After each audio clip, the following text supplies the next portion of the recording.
സിന്ദൂരരേഖ ഭാഗം 43. ഒന്ന് ഫ്രഷായതിനു ശേഷം മനു തിരികെ വന്ന് നോക്കുമ്പോൾ അമ്മാളു കട്ടിലിൽ കിടന്ന പുതപ്പൊക്കെ എടുത്ത് പുതച്ചിട്ടുണ്ട്.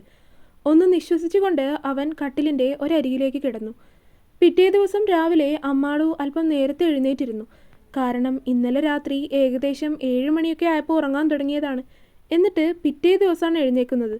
അപ്പോൾ പിന്നെ നേരത്തെ എഴുന്നേൽക്കാതെ വശമില്ലല്ലോ.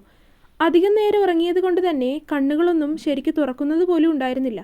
എങ്കിലും പ്രയാസപ്പെട്ട് കണ്ണുകൾ തുറന്നുകൊണ്ട് അവൾ കട്ടിലിൽ എഴുന്നേറ്റിരുന്നു. ഇന്നലത്തെ സംഭവങ്ങളൊന്നും അവളുടെ ഓർമ്മയിലേക്ക് വരുന്നത് കൂടി ഉണ്ടായിരുന്നില്ല. അവൾ കട്ടിലിലേക്കൊന്ന് തിരിഞ്ഞു നോക്കി. അവിടെ മനു കിടന്നുറങ്ങുന്നത് കണ്ടതും ഒരു പുഞ്ചിരിയോടെ അവൾ അത് നോക്കി. അതിനുശേഷം എഴുന്നേറ്റു. പക്ഷേ അത് കഴിഞ്ഞപ്പോഴാണ് അവൾക്ക് ഇന്നലെ താൻ എങ്ങനെ ഇവിടെ എത്തി എന്ന കാര്യം ഓർമ്മ വന്നത്. ഇന്നലെ താൻ എക്സിബിഷൻ നടക്കുന്ന സ്ഥലത്ത് ഇരുന്നുറങ്ങിപ്പോയതുവരെ ഓർമ്മയുണ്ട്. അത് കഴിഞ്ഞ് പിന്നെന്താണ് സംഭവിച്ചതെന്ന് ഓർക്കുന്നില്ല. എൻ്റെ സംസ്കൃതി, ഉറങ്ങിക്കഴിഞ്ഞാൽ നീ വെറും ശവമായി. കുറച്ച് ഉറക്കമൊന്ന് കുറക്കാൻ നോക്കണം, അവൾ സ്വയം ആലോചിച്ചു. അതിനുശേഷം വീണ്ടും അവൻ്റെ കൂടെ ഇന്ന് അവിടെ പോയി വെറുതെ ഇരിക്കണമല്ലോ എന്ന് ആലോചിച്ചപ്പോൾ അവൾക്കാകെ മടി തോന്നി. ഇന്ന് ഞാൻ ഇവിടെ തന്നെ ഇരുന്നോട്ടെ എന്ന് മനുവേട്ടനോട് ചോദിക്കാം. താൻ പ്രതീക്ഷിക്കുന്നത് പോലെയല്ല, അവിടെ അത്ര വലിയ രസമൊന്നുമില്ല. എക്സിബിഷൻ എന്നൊക്കെ പറഞ്ഞപ്പോൾ ഷീറ്റൊക്കെ വലിച്ചു കെട്ടി ഒക്കെ സെറ്റ് ചെയ്ത് അങ്ങനെയൊക്കെ ആയിരിക്കുമെന്നാണ് താൻ കരുതിയത്. ഇതൊരുമാതിരി ആരും ഒന്നും മിണ്ടാതെ ഹോസ്പിറ്റലിൽ കയറിയതുപോലെയാണ്.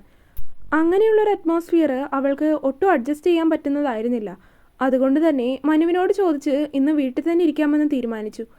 എഴുന്നേറ്റ് വേഗം പോയി കുളിച്ച് രാവിലത്തേക്കുള്ള ഭക്ഷണവും ചായയും ഒക്കെ ഉണ്ടാക്കി വെച്ചു. അടുക്കളയിൽ അങ്ങനെ നിൽക്കുന്ന സമയത്ത് തന്നെ മനു എഴുന്നേറ്റ് വരുന്നത് അവൾ കണ്ടിരുന്നു. എന്താ, അടുക്കളയിൽ തന്നെ നിൽക്കാനാണ് ഉദ്ദേശം? വേഗം പോയി റെഡിയായി വാ, സമയം പോയി. അവൻ വന്ന് പറഞ്ഞപ്പോൾ അമ്മാള് നോക്കുമ്പോൾ അവൻ്റെ കുളിയൊക്കെ കഴിഞ്ഞ് ഡ്രസ്സൊക്കെ മാറി നിൽക്കുകയാണ്. ഞാനിന്ന് വരുന്നില്ല മനുവേട്ടാ, അവൾ മടുപ്പോടെ പറഞ്ഞു. വരുന്നില്ലെന്നോ? ഇവിടെ ഒറ്റയ്ക്കിരുത്തിക്കൊണ്ട് പോകാൻ പറ്റില്ല. മാത്രമല്ല, നിന്നെ ഒറ്റയ്ക്കിരുത്തിക്കൊണ്ട് പോയാൽ അതമ്മ സമ്മതിക്കുകയില്ല. അതുകൊണ്ട് കുഴപ്പമില്ല, എന്തായാലും എൻ്റെ കൂടെ വരാൻ നോക്ക്. ഈ ആഴ്ച തന്നെ നമുക്ക് വേറൊരു ഫ്ലാറ്റ് എടുത്ത് മാറാം. എന്നിട്ട് ഒറ്റയ്ക്ക് നിൽക്കണമെങ്കിൽ അങ്ങനെയാവാം.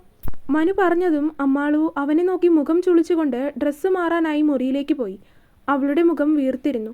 അവൾക്ക് വീണ്ടും അവിടെ പോയി ഒറ്റയ്ക്ക് അങ്ങനെ ഇരിക്കുന്നത് വല്ലാതെ വീർപ്പുമുട്ടൽ പോലെ തോന്നി. എങ്കിലും അതല്ലാതെ വേറെ വഴിയൊന്നും ഇല്ലാത്തത് കൊണ്ട് മനുവിൻ്റെ കൂടെ പോയി. അവിടെ പോയി അന്നും പതിവ് പോലെ വെറുതെ ഇരുന്നു. പക്ഷേ ഉച്ചയായപ്പോഴേക്കും മനു അവളുടെ അടുത്തേക്ക് വന്നു. സംസ്കൃതി, ടേബിളിലേക്ക് തല ചാരി വെച്ച് ഉറങ്ങാൻ തുടങ്ങുകയായിരുന്നവളെ അവൻ ചെന്ന് വിളിച്ചു. എന്താ? പെട്ടെന്ന് അവൻ അങ്ങനെ വന്ന് വിളിച്ചത് കൊണ്ട് തന്നെ ഒരുതരം ഞെട്ടലോടെ ആയിരുന്നു അവൾ അവനെ തിരികെ വിളി കേട്ടത്. നമുക്കൊന്ന് പുറത്തു പോവാം. പെട്ടെന്ന് അവൻ അങ്ങനെ ചോദിച്ചതും അമ്മാളു സംശയത്തോടെ അവൻ്റെ മുഖത്തേക്ക് നോക്കി. ഇപ്പോൾ എന്തിനാണ് പുറത്തേക്ക് പോകുന്നത് എന്ന സംശയമായിരുന്നു അവളിൽ. താൻ വാ, അവളെ വിളിച്ചുകൊണ്ട് അവൻ പുറത്തേക്കിറങ്ങി. കാറിലിരിക്കുമ്പോൾ അമ്മാളു എങ്ങോട്ടാണ് പോകുന്നതെന്ന് അവനോട് ചോദിച്ചുവെങ്കിലും അവിടെ എത്തിയിട്ട് പറയാമെന്നാണ് അവൻ പറഞ്ഞിരിക്കുന്നത്. ഉച്ചയ്ക്ക് ഭക്ഷണം കഴിക്കാത്തത് കൊണ്ട് തന്നെ കുറച്ച് കഴിഞ്ഞപ്പോൾ അമ്മാളുവിന് വിശക്കാനും തുടങ്ങിയിരുന്നു. എനിക്ക് വിശക്കുന്നുണ്ട്. വണ്ടിയിൽ കയറി കുറച്ചായപ്പോൾ തന്നെ അമ്മാളു പറഞ്ഞു. എക്സിബിഷൻ നടക്കുന്നിടത്ത് ഭക്ഷണം കഴിക്കാനുള്ള അവസരം ഉണ്ടായിരുന്നു. എങ്കിലും അമ്മാളു ഉറങ്ങാനുള്ള തിരക്കിലായിരുന്നത് കൊണ്ട് ഭക്ഷണം കഴിക്കാനായിട്ടുണ്ടായിരുന്നില്ല. പക്ഷേ ആ ഉറക്കം അങ്ങോട്ട് വിട്ടുമാറിയപ്പോൾ അവൾക്ക് വിശക്കാൻ തുടങ്ങി. അവൾ പറയുന്നത് കേട്ടതും മനു അടുത്തുള്ള ഒരു ഹോട്ടലിലേക്ക് വണ്ടി നിർത്തി. അതൊരു കേരള സ്റ്റൈൽ ഫുഡൊക്കെ കിട്ടുന്ന ഹോട്ടലായതുകൊണ്ട് അമ്മാളു ആവേശത്തോടെ അങ്ങോട്ട് കയറി. ഒന്നും നോക്കാതെ ഒരു ബിരിയാണിയൊക്കെ വാങ്ങി കഴിച്ചതിന് ശേഷം രണ്ടുപേരും വീണ്ടും യാത്ര തുടങ്ങി. അധികം സമയമൊന്നും ഉണ്ടായിരുന്നില്ല, ഏകദേശം ഒരു 5 മിനിറ്റ്. അപ്പോഴേക്കും അവനൊരു ഫ്ലാറ്റിന് മുന്നിൽ കൊണ്ടുപോയിട്ടാണ് കാറ് നിർത്തിയത്. വാ എന്ന് പറഞ്ഞ് അവൻ അവളുമായി ഫ്ലാറ്റിലേക്ക് കയറി. അതിനുള്ളിലെ ഒരു അപ്പാർട്ട്മെൻറ്റ് അവൻ അവൾക്ക് കാണിച്ചു കൊടുത്തു. House this? അവൻ ചോദിച്ചിട്ടും അവൾ ഫ്ലാറ്റിൻ്റെ ഭംഗിയൊക്കെ കണ്ടാസ്വദിക്കുന്ന തിരക്കിലായിരുന്നു. ഇപ്പോഴുള്ള ഫ്ലാറ്റ് പോലെയൊന്നും അല്ല, നല്ല ഭംഗിയുള്ള ഫ്ലാറ്റാണ്. നല്ല രീതിയിൽ ഇൻറ്റീരിയറൊക്കെ ചെയ്ത് ഒരു പ്രീമിയം ലുക്കുള്ള ഫ്ലാറ്റ്. അത് കണ്ടാസ്വദിക്കാൻ തന്നെ ഒരു ദിവസം മുഴുവൻ വേണമെന്ന് തോന്നി അവൾക്ക്. നല്ല രസമുണ്ട്, അമ്മാള് ചുറ്റും നോക്കിക്കൊണ്ട് ആവേശത്തോടെ പറഞ്ഞതും മനു പുഞ്ചിരിച്ചു. അപ്പോൾ ഈ അപ്പാർട്ട്മെൻറ്റ് ഉറപ്പിക്കട്ടെ? മനു ചോദിച്ചതും അവൾ സന്തോഷത്തോടെ തന്നെ തലയാട്ടി. മറ്റേ ഫ്ലാറ്റിൽ അല്പം സെക്യൂരിറ്റിയൊക്കെ കുറവാണ്. എങ്കിൽ ഇവിടെ നല്ല രീതിയിൽ സെക്യൂരിറ്റിയും നല്ല രീതിയിലുള്ള ആംബിയൻസും ഒക്കെ ഉണ്ട്. അക്ഷയ് അറേഞ്ച് ചെയ്ത് തന്ന ഫ്ലാറ്റാണ്. എക്സിബിഷൻ നടക്കുന്ന സ്ഥലത്തിൻ്റെ അടുത്ത് തന്നെ ആയതുകൊണ്ട് അമ്മാളുവുമായി ഒന്ന് വന്ന് കാണാമെന്ന് കരുതി. അങ്ങനെയാണെങ്കിൽ എന്തായാലും 2 ദിവസത്തിനുള്ളിൽ തന്നെ ഇങ്ങോട്ട് മാറാമെന്ന് തീരുമാനം എടുത്തിട്ടാണ് അമ്മാളുവും മനുവും അവിടുന്ന് തിരിച്ചു പോകുന്നത്. അവിടുന്ന് ആ ഫ്ലാറ്റ് കണ്ടു കഴിഞ്ഞ് തിരിച്ചു വന്നതിന് ശേഷം അമ്മാളു നല്ല ഹാപ്പിയായിരുന്നു. വൈകുന്നേരം പിന്നെ വീട്ടിലേക്ക് എത്തിയപ്പോൾ കുറച്ച് പാക്കിങ്ങും സാധനങ്ങളും ഒക്കെ അടക്കി ഒതുക്കി വെക്കാനും ഒക്കെ ബാക്കിയുണ്ടായിരുന്നു. രണ്ടുപേരും ചേർന്ന് അതൊക്കെ ചെയ്തു കഴിഞ്ഞപ്പോഴേക്കും ഇരുവരും നന്നായി ക്ഷീണിച്ചു പോയിരുന്നു. അങ്ങനെ 2 ദിവസത്തിന് ശേഷം രണ്ടുപേരും അങ്ങോട്ട് മാറുകയും ചെയ്തു. അങ്ങോട്ട് മാറിക്കഴിഞ്ഞതിൽ പിന്നെ അമ്മാളു എക്സിബിഷൻ നടക്കുന്നിടത്തേക്ക് പോകാറില്ല. അതിനോടൊന്നും വലിയ താല്പര്യമില്ലാത്ത ആളായതുകൊണ്ട് അവൾക്കതൊക്കെ ബോറാണ്. അതുകൊണ്ട് പുതിയ ഫ്ലാറ്റിൽ അമ്മാളു ഒറ്റയ്ക്കിരിക്കും. പുതിയ കുക്കിംഗ് പരീക്ഷണങ്ങളും കുറച്ച് ഡാൻസും TV കണ്ടും ബുക്ക് വായിച്ചുമൊക്കെ അവൾ സമയം ചെലവഴിക്കും. ഇടയ്ക്ക് സമയം കിട്ടുന്നതിനനുസരിച്ച് അമ്മയെ വിളിക്കും. എല്ലാ ദിവസവും വൈകുന്നേരം ഉണ്ണിയെയും വിളിച്ച് സംസാരിക്കും. അങ്ങനെ ദിവസങ്ങൾ പതിയെ കഴിഞ്ഞുപോയി. ഇന്നിപ്പോൾ ഈ പുതിയ ഫ്ലാറ്റിലേക്ക് ഇരുവരും താമസം മാറിയിട്ട് ഒരാഴ്ച കഴിഞ്ഞു. അമ്മാളും ഇപ്പോൾ ഫ്ലാറ്റിൽ തന്നെ ഇരിക്കുകയാണ് ചെയ്യാറ്. അവൻ്റെ കൂടെ പോകാൻ താല്പര്യമില്ലെന്നുള്ളത് ഒരു കാര്യമാണ്. എങ്കിലും അതിലും പ്രധാനമായിട്ട് അവൾക്ക് ആ ഫ്ലാറ്റിൽ അങ്ങനെ വെറുതെ ഇരിക്കാൻ ഒരുപാട് ഇഷ്ടമാണ്. വല്ലാത്തൊരു ശാന്തമായ അന്തരീക്ഷമാണ് അവിടെ. മുൻപുള്ള ഫ്ലാറ്റിലായിരുന്നെങ്കിൽ അവിടെ വല്ലാത്ത സൗണ്ട് പൊല്യൂഷൻ ആയിരുന്നു. ഏതു നേരവും ഒച്ചപ്പാടും ബഹളവും വണ്ടികളുടെ ഹോണടിക്കുന്ന ശബ്ദവും ഒക്കെ കൊണ്ട് ആകെ ബഹളമായിരുന്നു. പക്ഷേ പുതിയ ഫ്ലാറ്റ് അല്പം ഉള്ളിലേക്ക് കയറി ഒരു ഗ്രാമത്തിൻ്റെ അടുത്തായതുകൊണ്ട് തന്നെ മറ്റുള്ള ശല്യങ്ങളൊന്നുമില്ല. മാത്രമല്ല പ്രത്യേകിച്ച് ശല്യം ചെയ്യാൻ ആരും കടന്നു വരാനുമില്ല. അതുകൊണ്ട് പുതിയ ഫ്ലാറ്റിൽ അമ്മാളു ഹാപ്പിയാണ്. അങ്ങനെ ഒറ്റയ്ക്കിരിക്കുന്നതിൻ്റെ മടുപ്പും തോന്നാറില്ല. പിന്നെ അവളുടേതായിട്ടുള്ള കുറച്ച് കുക്കിംഗ് പരീക്ഷണങ്ങളൊക്കെ നടക്കുന്നുണ്ട്. ഇടയ്ക്ക് ഡാൻസ് ചെയ്ത് നോക്കും, ബുക്ക് വായിക്കും. അങ്ങനെ അത്യാവശ്യം അവളുടെ ഹോബിയൊക്കെ ആയിട്ട് തരക്കേടില്ലാത്ത രീതിയിൽ ജീവിതം മുന്നോട്ട് പോയിക്കൊണ്ടിരുന്നു. പിന്നെ ഏറ്റവും വലിയൊരു കാര്യം മനുവിനുണ്ടായിരിക്കുന്ന മാറ്റങ്ങളാണ്. ഭയങ്കരമായിട്ട് സംസാരിക്കില്ലെങ്കിലും മനു ഇപ്പോൾ ആവശ്യത്തിനൊക്കെ സംസാരിക്കാറുണ്ട്. ഒരു ഭാര്യ എന്നതിനേക്കാൾ ഉപരി അവന് അവളൊരു നല്ല സുഹൃത്താണ്. ഒരു സുഹൃത്ത് എന്നതിനേക്കാൾ ഉപരി അവളെ ഒരു ഭാര്യയായിട്ട് അവൻ ഇതുവരെ കണ്ടതായി തോന്നിയിട്ടില്ല. അവൻ തന്നെ സുഹൃത്തെന്ന നിലയിൽ നിന്ന് മാറി ഒരു ഭാര്യയായി അംഗീകരിക്കുന്നത് വരെയുള്ള കാത്തിരിപ്പിലാണ് അമ്മാളു ഇപ്പോൾ. ഒരിക്കലും തന്നെ അവൻ സ്നേഹിക്കുകയോ അംഗീകരിക്കുകയോ ചെയ്യില്ല എന്ന് കരുതിയിടത്തു നിന്ന് ഇപ്പോൾ ഇവിടെ വരെ എത്തിയ സ്ഥിതിക്ക് എന്നെങ്കിലും ഒരിക്കൽ അവൻ തന്നെ ഒരു ഭാര്യയുടെ എല്ലാ അധികാരത്തോടെയും അംഗീകരിക്കും എന്ന പ്രതീക്ഷയിലാണ് അമ്മാളു. അങ്ങനെ ഒരു ദിവസം അമ്മാളു പതിവ് പോലെ കുക്കിംഗ് ഒക്കെ ആയിട്ട് സമയം ചെലവഴിച്ചുകൊണ്ടിരിക്കുമായിരുന്നു. ചിലപ്പോൾ സമയം കിട്ടുവാണെങ്കിൽ മനു അവളോട് വിളിച്ച് സംസാരിക്കും. തിരക്കിൽ പെട്ടുപോയാൽ അവൻ വിളിക്കില്ല. അമ്മാളു അങ്ങനെ അങ്ങോട്ട് വിളിച്ച് അവന് ശല്യം ചെയ്യാറുമില്ല. കാരണം അവൾക്ക് അവൻ്റെ തിരക്ക് എങ്ങനെയാണെന്നൊക്കെ അറിയാവുന്നതാണല്ലോ. ഇന്നിപ്പോൾ ഒരു ശനിയാഴ്ചയാണ്. ശനിയും ഞായറും മനു വരാൻ അല്പം വൈകും. തിരക്കുണ്ടാവുമെന്ന് അമ്മാളുവിനറിയാം. അതുകൊണ്ട് മനു വരുമ്പോഴേക്കും കഴിക്കാനായിട്ട് എന്തെങ്കിലും സ്പെഷ്യലായിട്ട് എന്തെങ്കിലുമൊക്കെ ഉണ്ടാക്കാമെന്ന് കരുതി അമ്മാളു കാര്യമായ കുക്കിങ്ങിലാണ്. ബട്ടർ ചിക്കൻ ആൻഡ് ചപ്പാത്തി, ഇതാണ് ഇന്ന് അവന് വേണ്ടിയിട്ട് അവൾ ഉണ്ടാക്കാൻ ഉദ്ദേശിച്ചിരിക്കുന്ന വിഭവം. ഇനി അതുണ്ടാക്കി വരുമ്പോൾ അത് ആ രീതിക്ക് തന്നെ ആകുമോ എന്നത് കണ്ടറിയണം.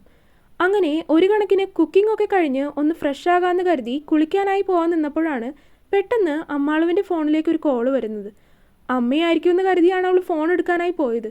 പക്ഷേ പരിചയമില്ലാത്തൊരു നമ്പറെന്ന് കോള് വരുന്നത് കണ്ടതും അവളുടെ മുഖം സംശയത്തോടെ ഒന്ന് ചുളിഞ്ഞു. ആദ്യമായിട്ടാണ് ഇങ്ങനെ ഒരു നമ്പർ കാണുന്നത് തന്നെ. ട്രൂ കോളർ ഇല്ലാത്തത് കൊണ്ട് തന്നെ പേര് മനസ്സിലാക്കാനും പറ്റുന്നില്ല. ഇനി കോളേജിലുള്ള സ്റ്റുഡൻസോ മറ്റോ ആണെങ്കിലോ എന്ന് കരുതി അമ്മാൾ ഫോൺ അറ്റൻഡ് ചെയ്തു.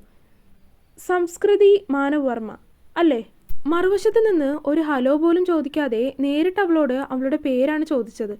ആ ചോദ്യവും ആ ശബ്ദത്തിലുള്ള രീതിയും കേട്ടപ്പോൾ തന്നെ അമ്മാളുവിൻ്റെ മുഖം സംശയത്തോടെ ഒന്ന് ചുളിഞ്ഞു. അതെ. തെല്ല് പോലും പതറാതെ അവളും തിരികെ അതേ സ്വരത്തിൽ തന്നെ ഉത്തരം കൊടുത്തു. ഞാൻ ആരാണെന്ന് മനസ്സിലായോ? അത് കൊള്ളാം. എൻ്റെ ഫോണിലേക്ക് വിളിച്ചുകൊണ്ട് താൻ ആരാണെന്ന് എന്നോടാണ് ചോദിക്കുന്നത്. അമ്മാളു അല്പം പരിഹസിക്കുന്ന രീതിയിൽ തന്നെ തിരികെ ചോദിച്ചു. കൊള്ളാം. മാനവർമ്മയുടെ ഭാര്യ സ്മാർട്ടാണെന്ന് കേട്ടിരുന്നു. But I never thought of this level. അവളുടെ സംസാരത്തിൽ പുച്ഛം കലർന്നിരിക്കുന്നത് പോലെ തോന്നി അമ്മാളുവിന്. തിരിച്ചു പറയാൻ നാവ് തരിച്ചു വന്നു അവൾക്ക്. മാനവർമ്മയുടെ ഭാര്യ ആയപ്പോഴല്ല, അതിനു മുൻപും സംസ്കൃതി സ്മാർട്ട് തന്നെയായിരുന്നു. അമ്മാളുവിനും അവളുടെ സംസാരം കേട്ട് ദേഷ്യം വരാൻ തുടങ്ങിയിരുന്നു. ഡോണ്ട് ബി ടെമ്പേർഡ് സംസ്കൃതി, ഞാൻ അതിനൊന്നും പറഞ്ഞില്ലല്ലോ. മറുവശത്ത് അവളുടെ ശബ്ദം പതിഞ്ഞ രീതിയിലായി. അമ്മാളു ഒന്നും മിണ്ടിയില്ല. ഞാൻ ആരാണെന്നും എന്താണെന്നും ഒക്കെ മാനവില്ലേ, യുവർ ഹസ്ബൻഡ്, അവനറിയാം. Just ask him who is Anavadya. അത് പറഞ്ഞതും അമ്മാളു എന്തെങ്കിലും അവളോട് തിരികെ പറയുന്നതിന് മുൻപ് തന്നെ അവൾ ഫോൺ കട്ട് ചെയ്തിരുന്നു. അനവദ്യ ആരാണവള്? മനുവേട്ടനോട് ചോദിക്കാനോ? പിന്നെ എനിക്ക് വേറെ പണിയില്ലല്ലോ. ആകെ ആ മനുഷ്യൻ എന്നോട് 1-2 വാക്കാ സംസാരിക്കുന്നത്. അതിൻ്റെ ഇടയിൽ കൂടി ഞാൻ ഈ വട്ട് കേസിൻ്റെ കാര്യവും കൂടി ചോദിക്കാം. അത് പറഞ്ഞ് ഒരു പുച്ഛത്തോടെ ഫോൺ അവിടെ വെച്ചുകൊണ്ട് അമ്മാൾ കുളിക്കാനായി കയറി. കുളിച്ചു കഴിഞ്ഞ് തിരികെ ഇറങ്ങി വന്ന് നോക്കിയപ്പോൾ ഫോണിൽ അവളുടെ വക ഒരു മെസ്സേജ് കിടക്കുന്നു. Don't forget to ask dear എന്ന്. ഇവളിത് ഏതാണാവോ? നമ്പർ ബ്ലോക്ക് ആക്കിയാലോ? അല്ലെങ്കിൽ വേണ്ട, ഞാൻ ബ്ലോക്കാക്കിയ ചിലപ്പോൾ അവൾ കരുതും ഞാൻ ഭീരുവാണെന്ന്. No, I am a brave girl. Ammalu സ്വയം മനസ്സിൽ പറഞ്ഞു. അന്നേരം അതവനോട് ചോദിക്കാതെ വിട്ടുകളയാന്നൊക്കെ കരുതി. എങ്കിലും പിന്നീടങ്ങോട്ട് അവളുടെ ചിന്തകൾ മുഴുവൻ അതാരാണെന്നുള്ളതിനെക്കുറിച്ച് തന്നെയായിരുന്നു. എന്നാലും അവൾ ആരാണ്? അവൾ എന്തിനാ മനുവേട്ടനെക്കുറിച്ച് ചോദിച്ചത്? അവൾക്കെങ്ങനെ എന്നെക്കുറിച്ചുള്ള കാര്യങ്ങളൊക്കെ അറിയാം? അവൾ ഓരോന്നും ആലോചിച്ചുകൊണ്ടിരുന്നു. മനുവേട്ടനോട് തന്നെ ചോദിക്കാം. അല്ലെങ്കിൽ വേണ്ട, ഇനി അങ്ങേർക്കത് ഇഷ്ടമായില്ലെങ്കിലോ? അമ്മാളു 2 വഞ്ചിയിലും കാലുവെക്കുന്ന രീതിയിലായിരുന്നു. വേണോ വേണ്ടേ എന്ന് തീരുമാനിക്കാനാവാതെ അവൾ ആകെ കൺഫ്യൂസ്ഡ് ആയിപ്പോയി. എങ്കിലും ഇങ്ങനെയൊക്കെ അധികാരത്തോടെ വിളിച്ച് ചോദിക്കാൻ അവൾ ആരാണെന്ന് അറിയണമല്ലോ. അതുകൊണ്ട് അവൾ ആരാണെന്നറിയാൻ അവനോട് അവളെക്കുറിച്ച് ചോദിക്കാമെന്ന് തന്നെ കരുതി അമ്മാളു. തുടരും. അപ്പോൾ വീഡിയോ കണ്ടവരെല്ലാവരും വീഡിയോ ലൈക്ക് ചെയ്യുക. നിങ്ങളുടെ അഭിപ്രായങ്ങൾ എന്തായാലും അത് കമൻറ്റായിട്ട് അറിയിക്കുക. ചാനൽ സബ്സ്ക്രൈബ് ചെയ്യാത്തവരുണ്ടെങ്കിൽ സബ്സ്ക്രൈബ് ചെയ്യുക. അടുത്ത പാർട്ടായിട്ട് നാളെ വരാം. ബൈ.